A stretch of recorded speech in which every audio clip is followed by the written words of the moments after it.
live, folks. Welcome to the Litchfield Tea and Poetry series. And this is our event for February. So this is the 15th year of the series. And we want to say thanks to the folks at FOW, the Friends of the Waccamaw Library, for funding this. And we want to say thank you to Libby Bernadine, who ran the series so effectively, and who's a wonderful poet herself. And she handed it over to me, and I'm trying to continue the momentum with some excellent poets. This year, we're doing all poets from South Carolina. So Sweet Home Carolina is our theme. So we have a couple of other great poets who are from the state of South Carolina, the Palmetto State here, representing us today. And that's Marcus Amaker from Charleston, and we got Len Lawson from Florence. And we're thrilled to have them joining us. We'll go through Marcus's poetry first. He'll give us a reading, some advice, and a poem that inspired him. And then we'll introduce Len in full, and he'll go through the same process. So we're thrilled to have Marcus and Len with us. I still, from my perspective, they're young guys, but they're emerging voices who are really doing terrific work and exciting work. And keeping poetry alive all over South Carolina. If you have questions, please, as our usual protocol is, type them into the comments section of our Facebook event.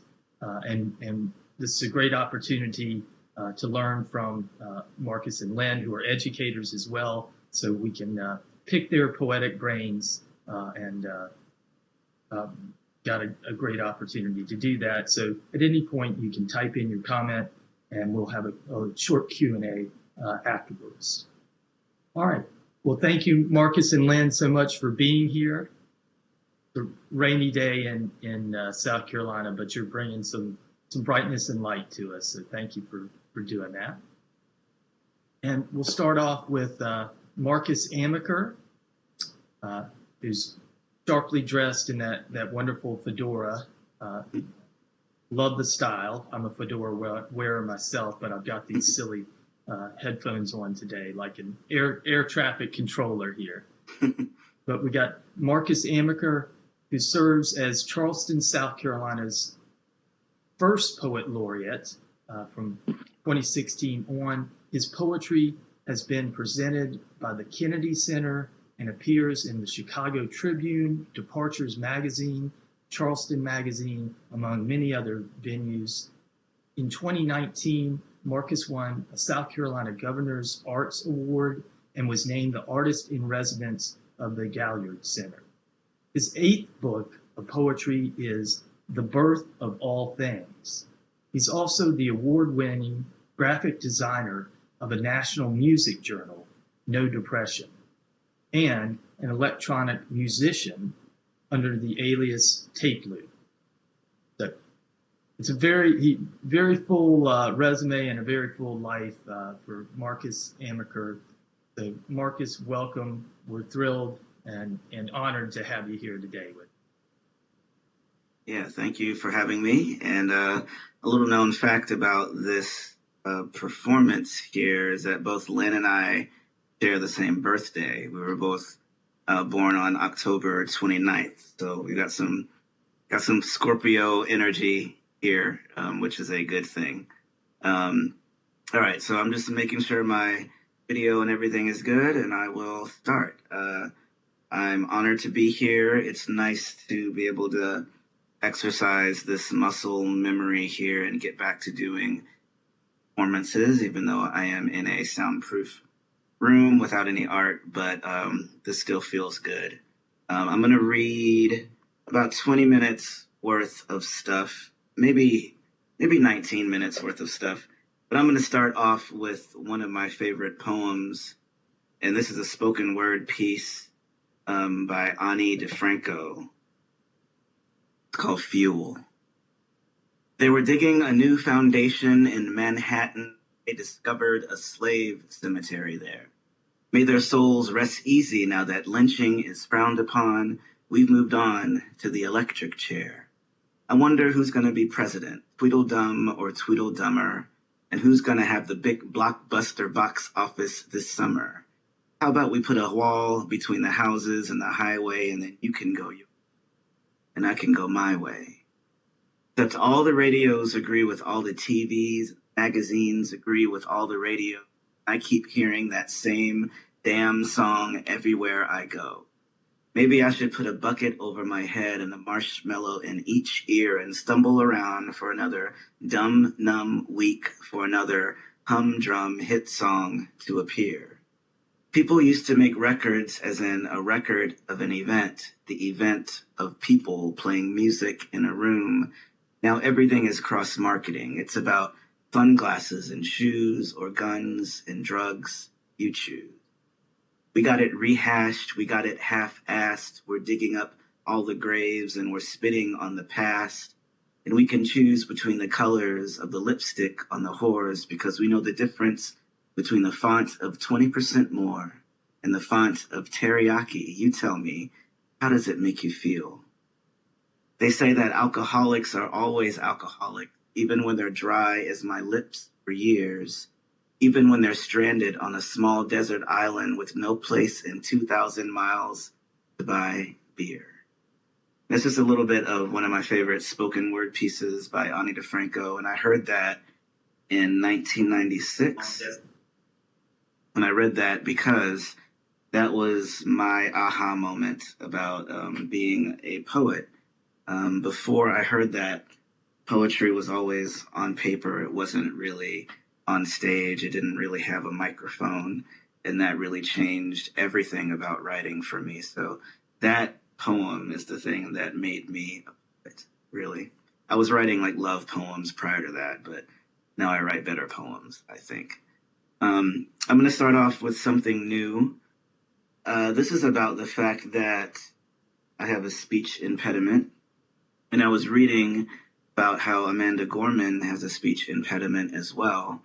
And there's a lot of people throughout history who stutter, but a lot of those stutterers use their voice for power. So this is a new piece. It's called King George, Amanda Gorman, Joe Biden, and I. King George, Amanda Gorman, Joe Biden, and I work for every syllable and breath because our lungs filter air like a mask, and our throat is a tender, sensitive muscle that easily carries unwanted weight. Light words swallow with a tongue's thick lifting.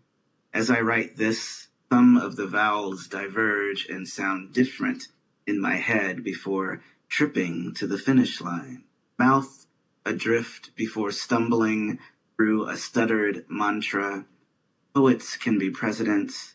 Poets are royalty. The new poem.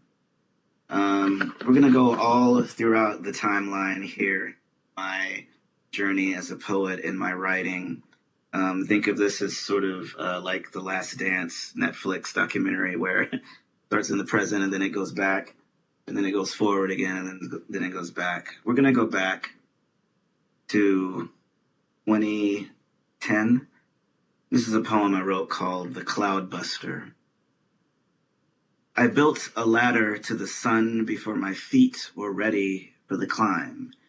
There were blisters in my heart and fear in my breath, but I walked up each step, clutching the sides of a dream with reality's death grip slowly falling up to her warmth. Along the way, I let go of gravity and pain before finding out my mind held on to doubt, like the clouds hold on to shadows before giving birth to rain.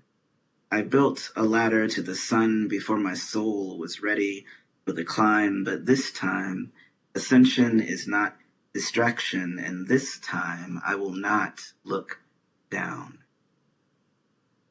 that's called The Cloud Buster. Now we're going to put the timeline to 2020.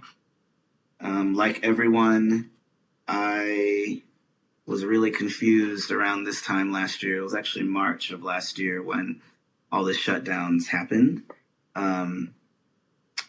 I was really trying to figure out what it all meant as an artist, what it all meant as a human. And I would take my daughter out on walks, and she's really young. She's 14 months right now, but back then she was really young, so like 2 or 3 months.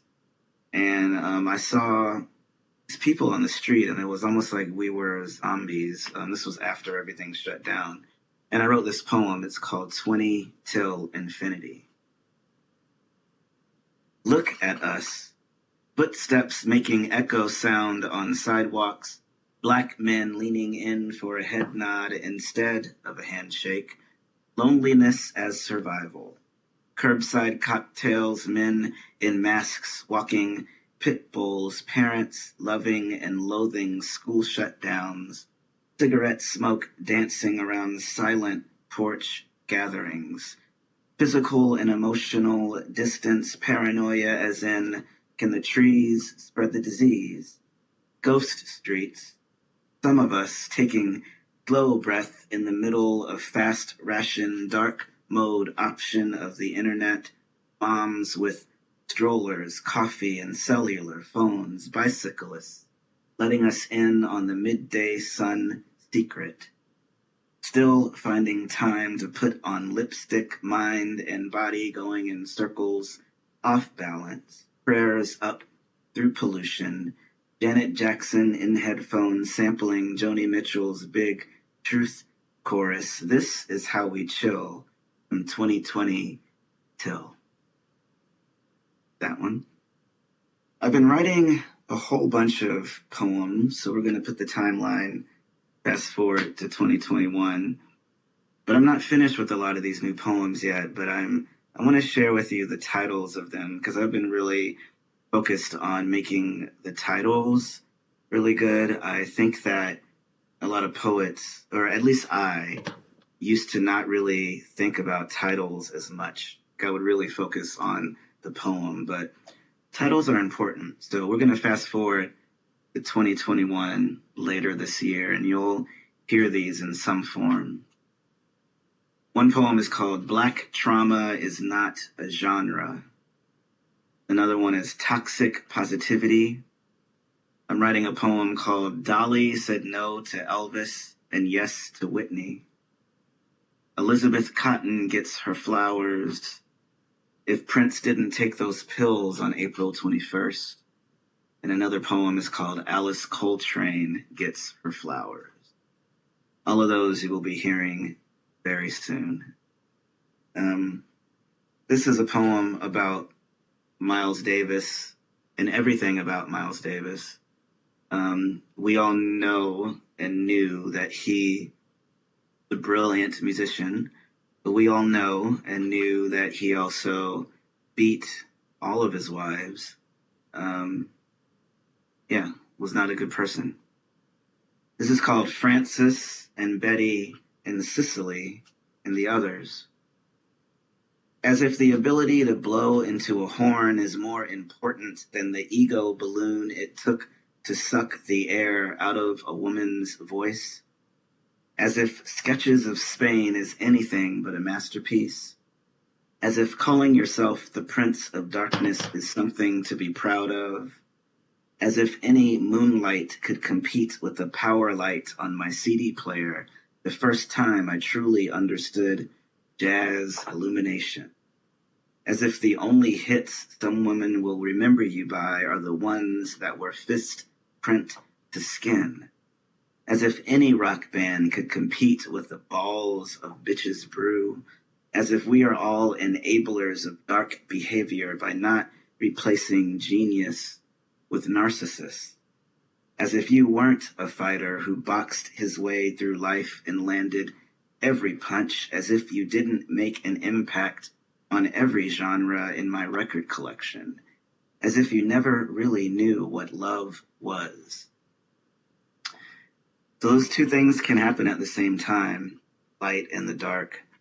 And that's what we are as humans.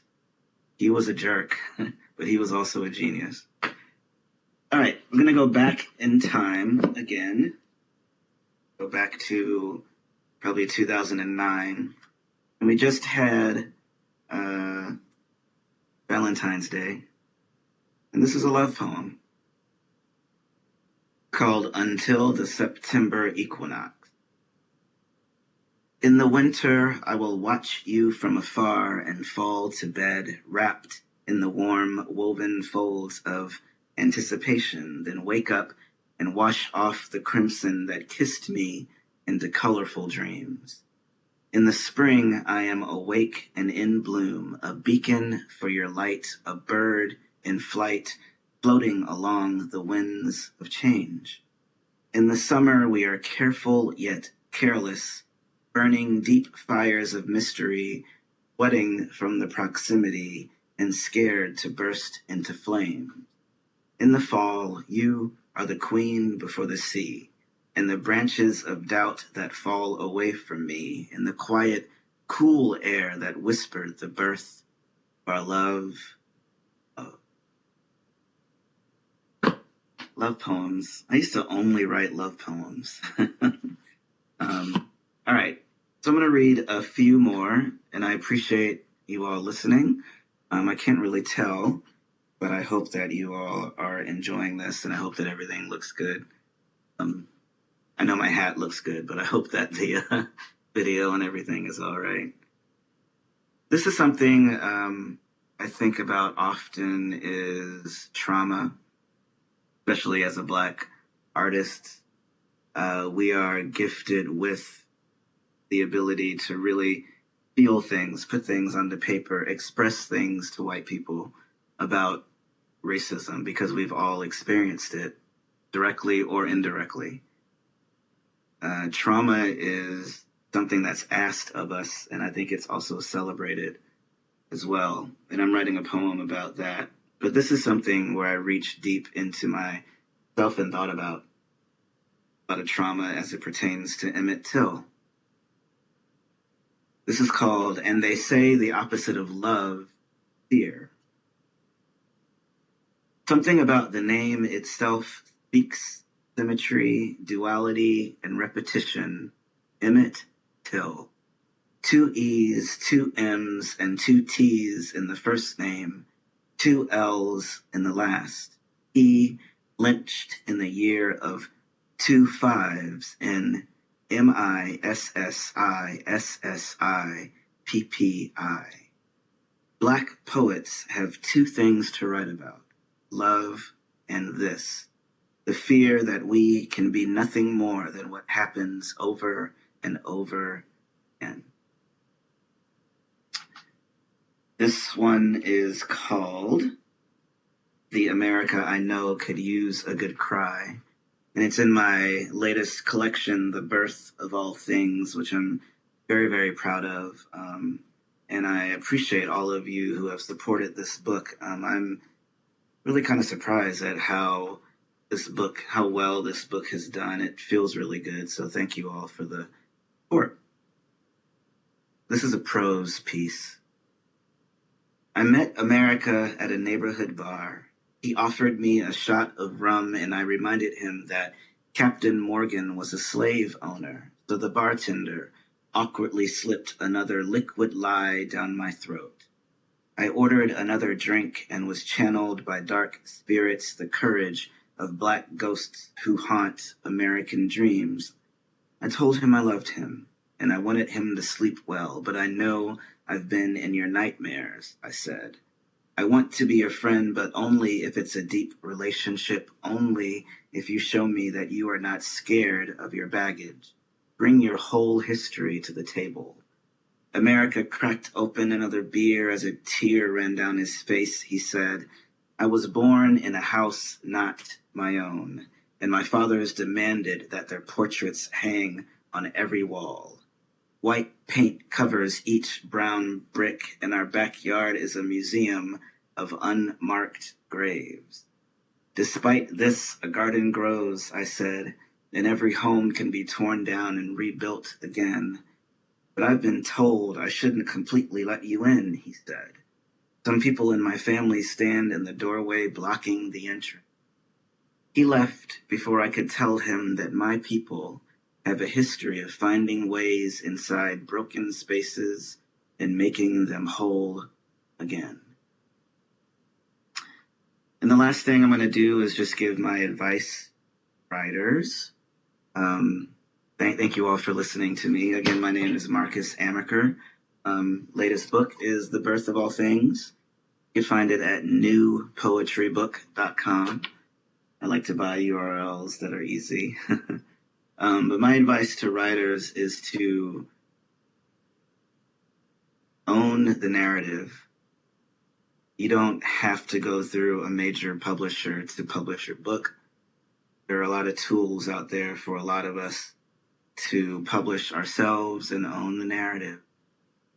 A lot of publishers might want to put you in some sort of box, and those boxes could be seen as positive. It can be seen like African American social justice poems or whatever. But there's more to us than box, right? So if you own the narrative, if you buy your own publishing, if you take control of your rights, if you really, really work on your persona, your website, all that stuff, things can happen for you. But also, don't feel free to share everything. You know, you can just write for yourself. And that's something that I do all the time. I write a lot of things just for myself that I don't share with folks, and that has strengthened my voice. All right, thank you for having me. I'm excited to hear what Len has. Thank God for Scorpio energy. That's it for me. Thank you all. Wonderful. Thank you so much, Marcus. Terrific. And again, folks, you can comment and ask a question for Marcus. We'll get to those towards the end. And so now we'll shift from those powerful poems from Marcus Amaker to Lynn Lawson, his birthday brother, from October 9th. We should have that as a state holiday from here on. But that day, that may become a circle that date. It may become a very famous one, certainly in the literary history of the state. But we'll go to Lynn Lawson now. And Lynn is author of Chime from 2019, the chapbook Before the Night Wakes You in 2017, and co-editor of the important Hand in Hand, Poets Respond to Race, also 2017. Very busy couple of years there, and he keeps going. Lynn has been nominated for the Pushcart Prize and the Best of the Net. And Lynn also earned the Carrie McRae Nickens Fellowship from the South Carolina Academy of Authors in 2020, as well as the Jasper Magazine Literary Artist of the Year in 2016. His poems appear in Callaloo, African American Review, Ninth Letter, and Verse Daily, among many other resources out there. Lynn has taught English in higher education in South Carolina for over 10 years. So Lynn, so great to have you here as well. And we'll hear this kind of mix of styles from Marcus and Lynn on this very rainy February day. But Lynn, thanks for being with us. We're delighted and honored, and take it away.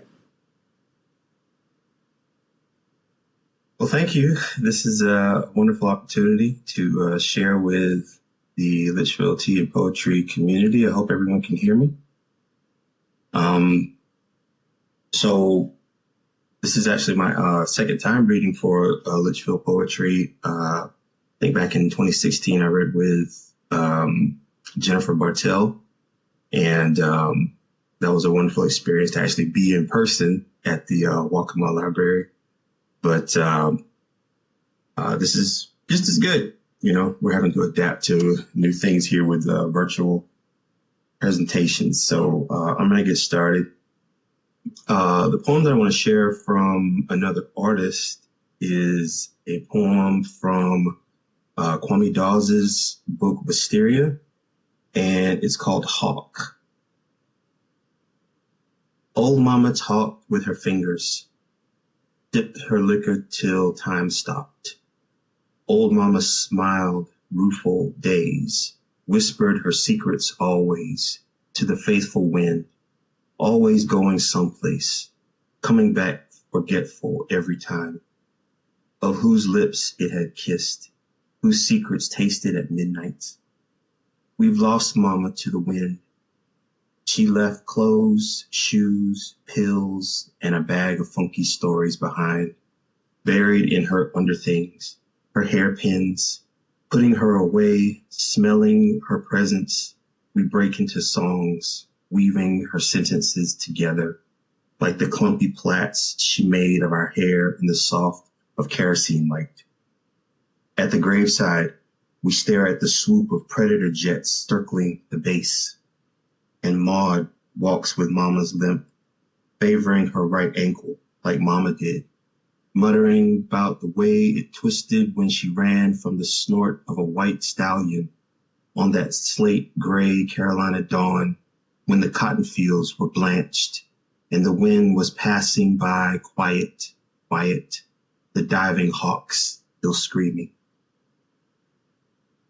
I chose that poem because it resonates with me because I lived in Sumter, South Carolina for about 10 years. So to have a poem that like directly speaks to that location, just inspires me to want to write about where I'm from. I'm very much interested in place in poetry, so that's a lot of research that I'm doing on that. So I appreciate that poem by Kwame. A legendary South Carolinian in poetry.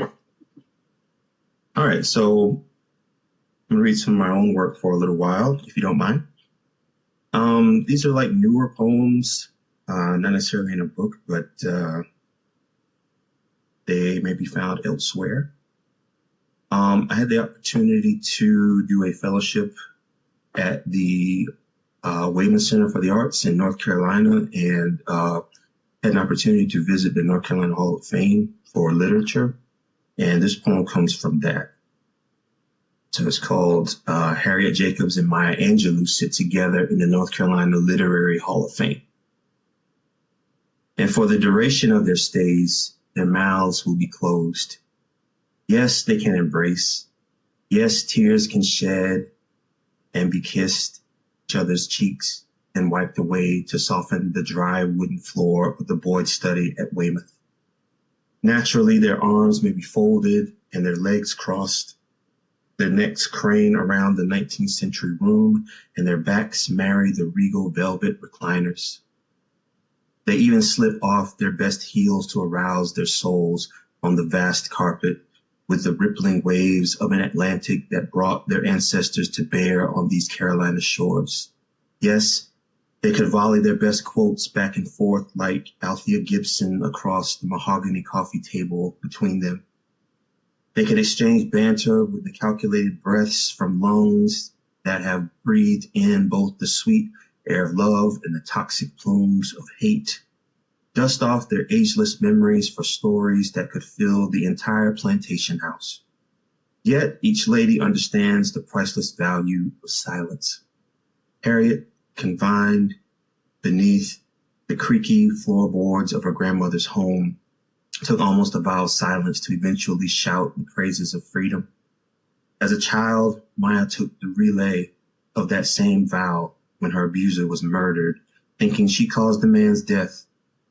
The silence settles in the room like a fog, but it screams victory and never again defeat. Their works are behind them now. Their coffee and tea can swim in their cups at their blackest and rejoice. They can each sip with care and gulp lavishly and try not to choke on their wheezing laughter.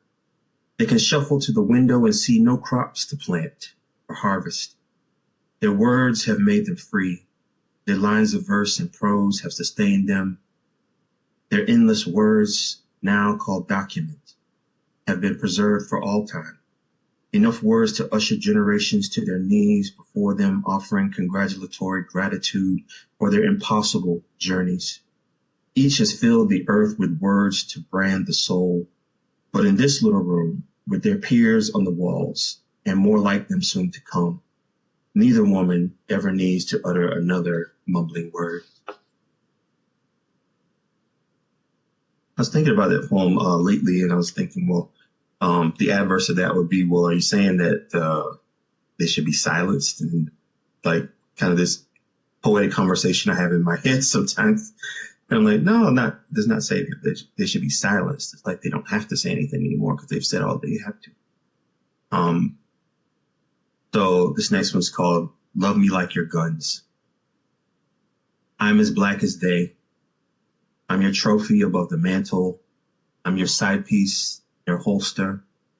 You have the right to bear me in your arms, God Almighty. Grip the neck of this coveted steel. I'm your dirty letters and naughty numbers. AR-15, 9mm, your 45. Rat-tat-tat-tat me, block, blam, blow into the early morning, your Saturday night special. I'll take load after load, one bullet at a time. Twirl me around on your finger and lick my barrel before squeezing me tight until I explode.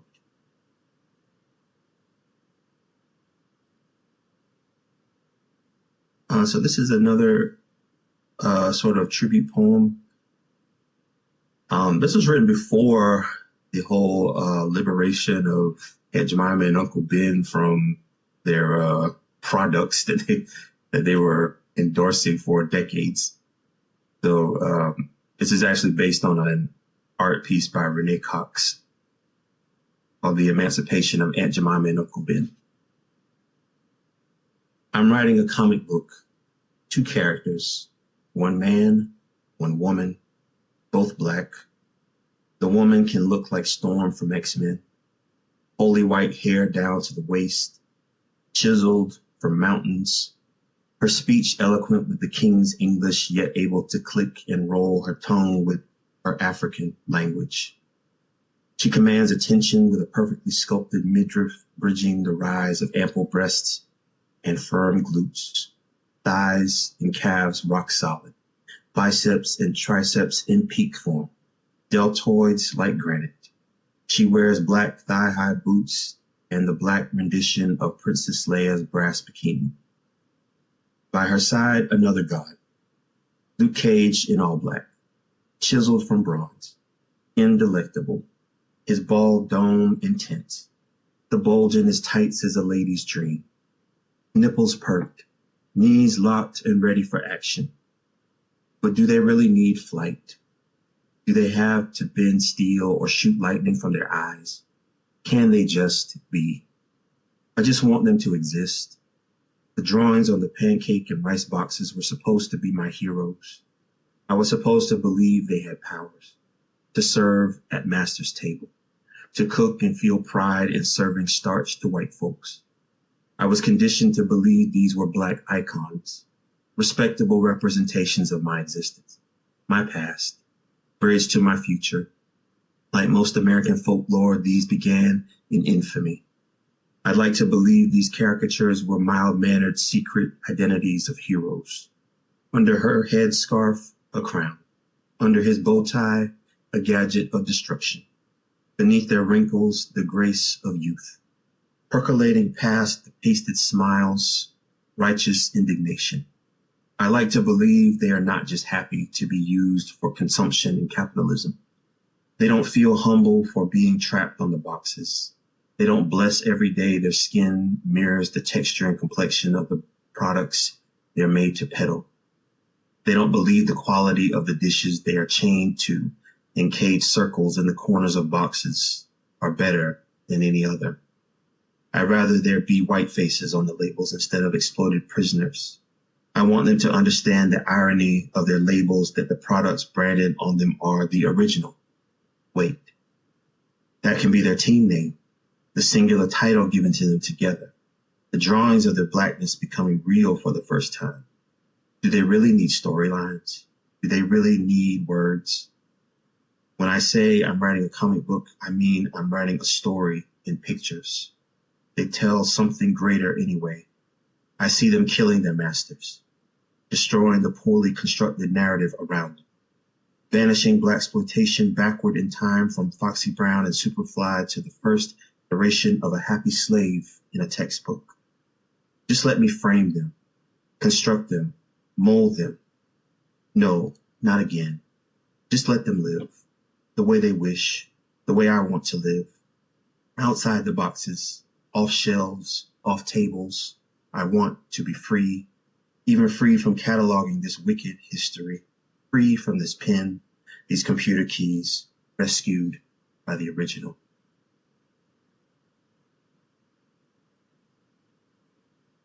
So I'm going to read a couple poems about Martin Luther King. It is Black History Month after all. So I have a first poem also based off artwork by John Wilson, which is an etching of a portrait of Martin Luther King. So this is called Rain. When you dream, they make busts of your countenance.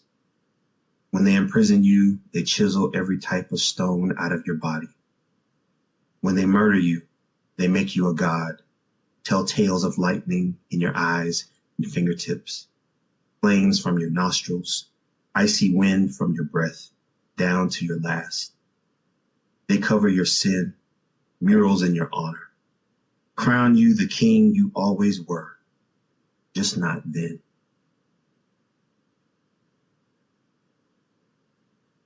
What if Martin Luther King could do it? I know it's inside of us to even think it, but we can't. The pain was too blinding. We breathe in gravitas emanating from that fateful balcony. Can we even train our periphery to behold the splendor of it? Yes, push past the shock and awe of the gall we were made to drink, past conspiracy of the FBI and the mafia.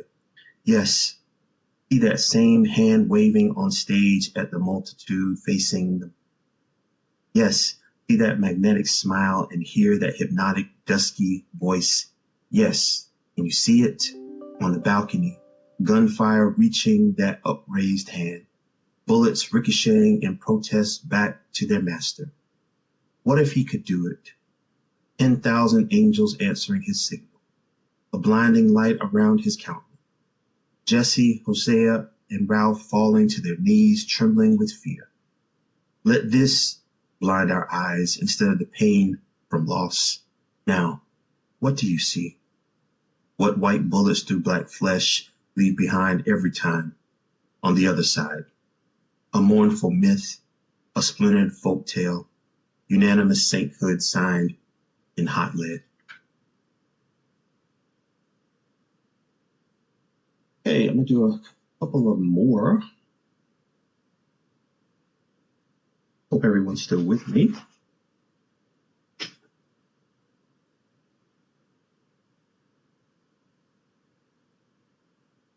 So these are definitely some newer poems. I've been thinking a lot about Black mental health. So also I want to add, since Marcus also brought it up about Black trauma. So I guess that's what I was trying to tap into there with that last poem about Martin Luther King, is how we become blinded by it and maybe even addicted to it, you know, especially like in film and, documentaries and things like that. So these are sort of related to mental health. This one's called Straight Jacket. Hard to fly with your mummified wings wrapped around you, buckled with a flickering halo, shadowed by molting feathers, an offering to the padded room. Who are you guardian of? Who entertains you unawares? What god chokeslammed you into this reality, and can she be seduced by your madness? Within these walls confined in flesh to confine your mind, there will be no angle of ascent, no gallant bursting of clouds, fitting sun rays that you rapture to freedom. You belong to a psych ward now. The sooner you plug the throat of your soul from screaming, the sooner you will be sedated enough to surrender your pain and write it. So I'm going to do 2 more.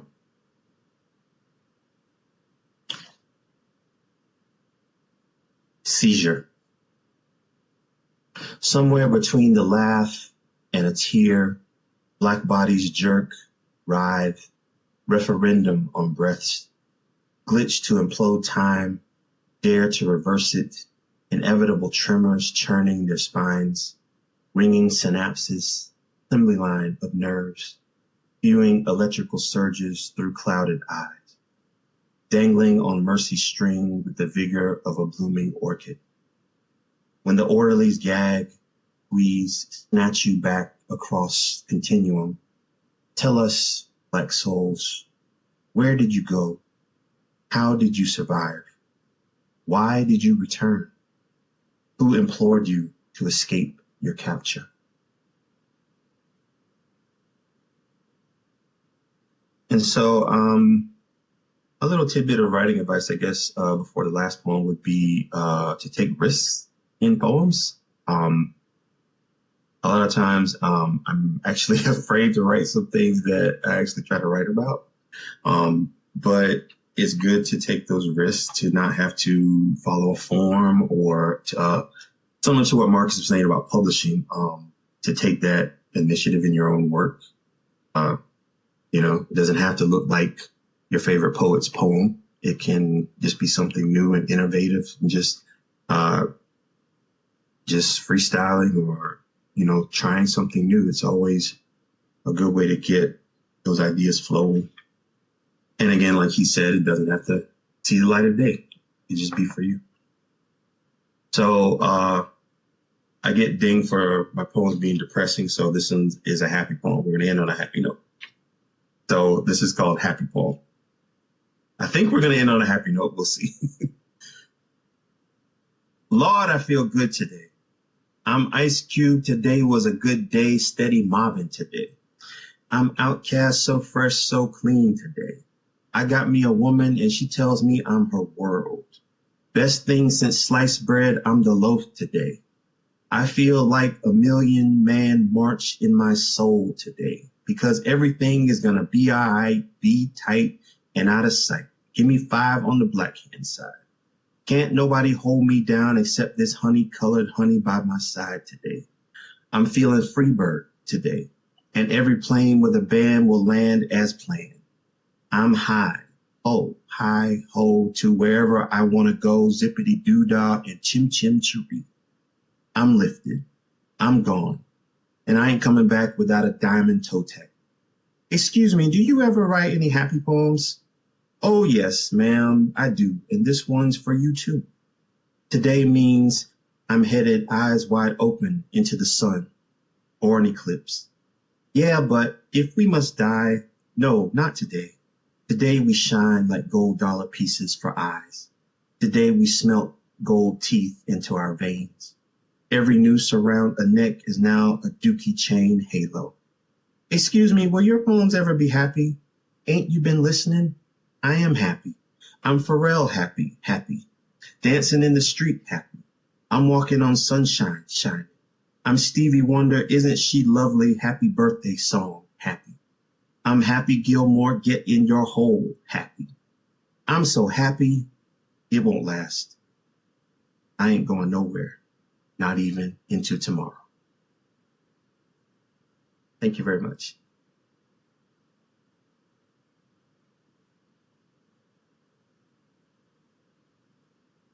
All right. Wonderful. Thank you so much, Len, for all of those. And terrific work there. So we're grateful to have you both. And right now we'll do a bit of a Q&A. If Marcus disappears on us, he has very important business to attend to.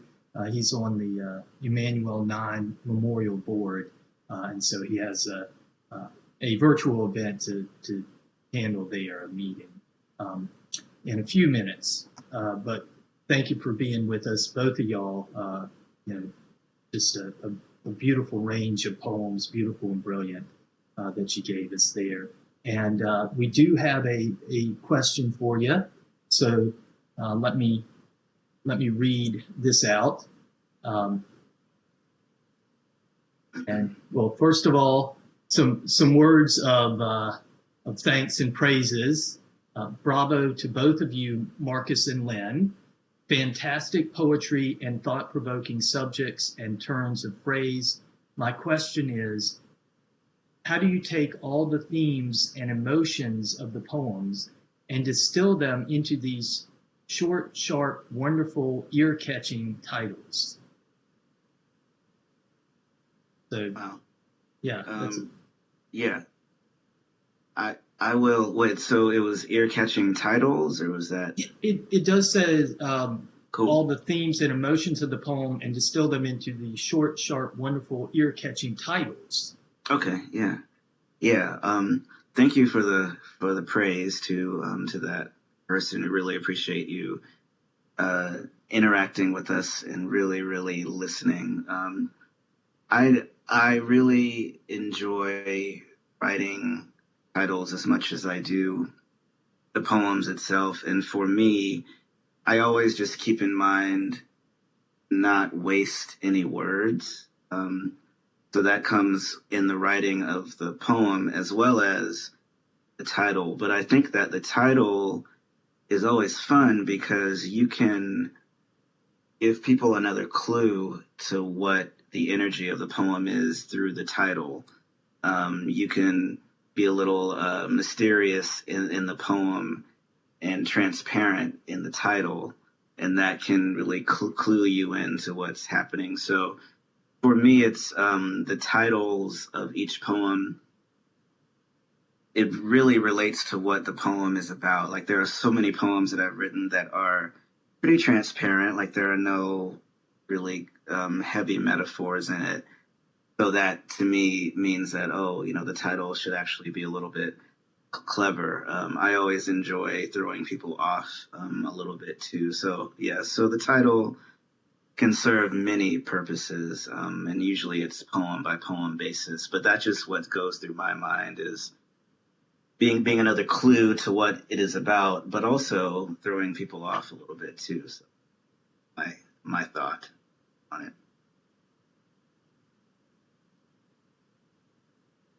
And Lynn? Sorry, I was muted. Yeah, I agree with all of that. I think probably maybe aspiring or emerging writers or amateur writers want to sort of borrow from the text to make a title, and but the title can be an extension of the poem itself. Sometimes you have titles that lead into the poem. I think I have one that did that with the Harriet Jacobs and Maya Angelou poem. So you can do a lot of things with those titles. Yeah, it's a nice question, and y'all really do. You have some very clever and really profound titles there that they stand out. So it's not a surprise that someone caught that. It caught their ear, and so I think that's where, not surprising at all. I did have a broad question about why poetry matters now. You're both involved in educating folks about poetry and around our state. Why does it matter now? What's important about poetry? And maybe even about is there anything unique in the form of poetry as opposed to novel writing or short story writing? Why does poetry in particular really matter? And yeah, I'll answer that first, and then I will head out of here. In my opinion, poetry matters because it's infinitely relatable. I think that I tend to frame poetry as music, especially when I'm in front of students and younger students, to get them to see that music is a form of poetry that is presented to them, that has melodies, but it's always going to be relatable. So it's not like there was a time where it wasn't. It's not like there's a time that music isn't relatable. Like nobody says to a musician like, why does music matter now? So I'm just always trying to make people realize that it's always been that way. I also just practically, I just think that it's wonderful to have an art form where you are really thinking intentionally about word choice. We don't do that in conversation. We don't do that in a lot of other forms. But poetry really makes you think about word choice and being intentional with what you are saying. And I just think that that's really important. There's so many conversations where we just say things just to say it. Like, how are you doing? I'm fine. How are you? Oh, good. Okay. Like we just like throw up these words without even really being intentional. And I think that that's one of the things that I love about it the most, is that it really makes you think and really reach into vocabulary and words that we don't use that are important. And particularly for Black poets, we tell the truth, and I think people need to hear us. And this form tends to have people listen. Anyway, okay, I need to go. I appreciate you all, and yeah, see you all on the other side. I hope in person at some point. Tip of the hat, Marcus. Thank you so much to you. And all right, you did great work here, and you're going to go do some more good work right now. So thank you for everything. All right, thank you much. Take care. All right, bye, Len. Later.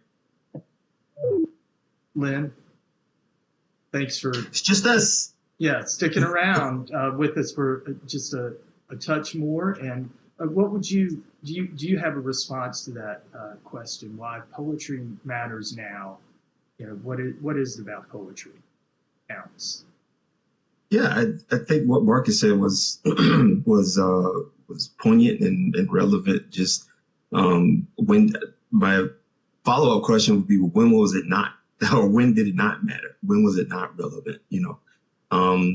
I think it admittedly in education over the last several decades or so, we've done poetry a lot of disservice by, I guess, making it a canon and making it very exclusive and saying what's good and what's not, or what can be read and what cannot be read, or what can be spoken and what can't. So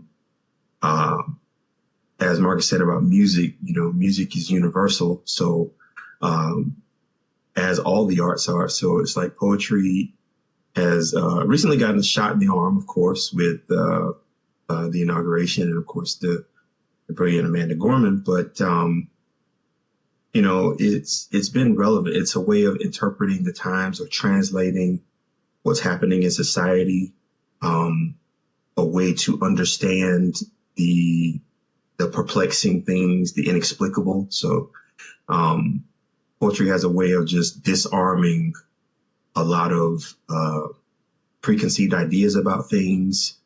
So it's very multifaceted in what it can do, and it can be used even in sports, as we saw with the Super Bowl. So it matters now, especially at our most trying times, I think, with everything that we're going through in the world today.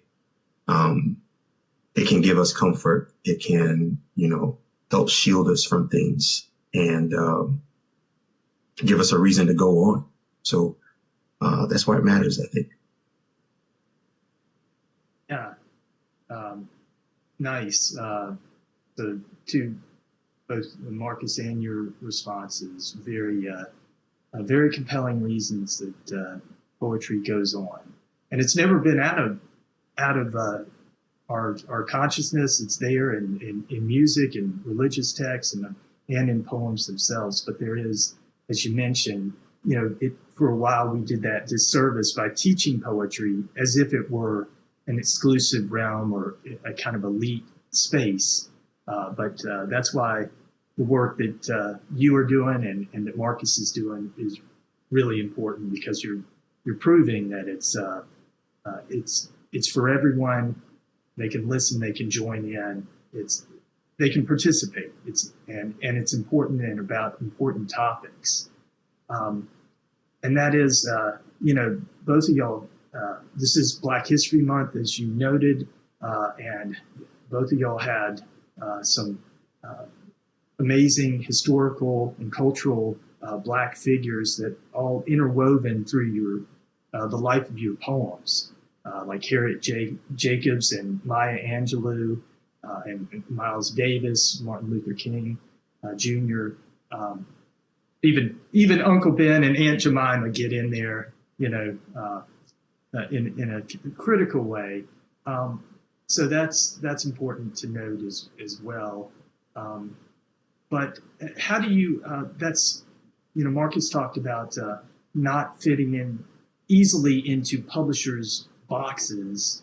How do you avoid, how do you deal with that idea? You were both mentioning, trauma, and the experience of that is, you said it's almost as if we're addicted to trauma and Black trauma.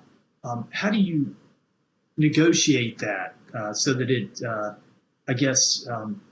becomes a more positive or productive thing, rather than becoming a negative addiction and something that publishers want to see, and they just want to fit you as a writer, as a Black writer, into a particular genre or box? Sorry, that was a very long question, Len, but no, does that make sense? It does, and it's a good question, and it's something I probably ask myself a lot of, like, each time that I write. I think every writer or poet needs to, check themselves, I guess, as whenever we're writing, or even in, say, film. I think there's a very delicate balance between stories that need to be heard and trying to market our pain. And so for me, when it just doesn't feel right, like I just have to take a step back and say, well, what is this for, or who is this for, and is it going to be effective, and